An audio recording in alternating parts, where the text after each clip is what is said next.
নমস্কার বন্ধুরা, আমার আরও একটি ভিডিওতে আপনাদেরকে স্বাগত জানাই। আজকে কোনো রান্নার ভিডিও না, আজকে আমি একটা থালির ভিডিও নিয়ে এসেছি। এটা একটা ইন্দোরের ফেমাস রেস্টুরেন্ট গুরুকৃপা, সেখান থেকে অর্ডার করেছি পিওর ভেজ থালি। এখানে সব বড় বড় রেস্টুরেন্টে ভেজ খাবারই পাওয়া যায়, নন ভেজ রেস্টুরেন্ট হাতে গোনা কয়েকটি নেই বললেই চলে।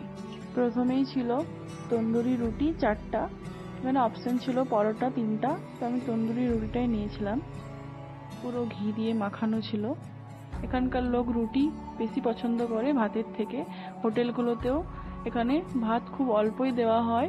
এরপর রয়েছে ভেজ পোলাও, দেখুন খুবই অল্প পরিমাণে ছিল। এখানকার লোকেরা খুব একটা ভাত পছন্দ করে না। এরপর একটা চপের মতো জিনিস ছিল, কিন্তু এটার নাম আলু বড়া। এটার টেস্টটা অন্যরকম হয়, বাইরে থেকে দেখতে পুরো আলুর চপের মতো। ইন্দোরের লোকেরাও আমাদের পশ্চিমবঙ্গের মতো মিষ্টি খুব পছন্দ করে, তাই খাওয়ার শেষ পাতে তাদের মিষ্টি থাকেই।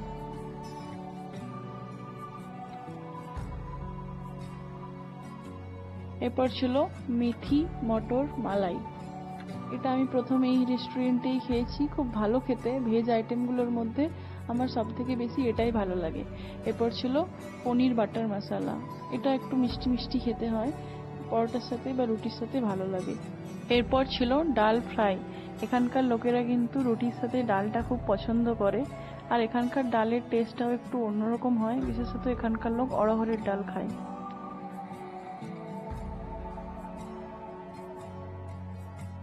আর ছিল স্যালাড।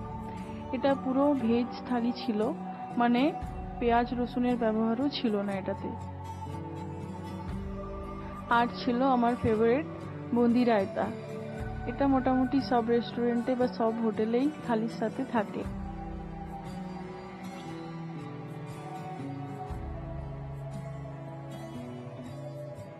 এখানকার লোক রুটির সাথে আচার খেতে খুব পছন্দ করে, ওই জন্য একটা আচারও ছিল।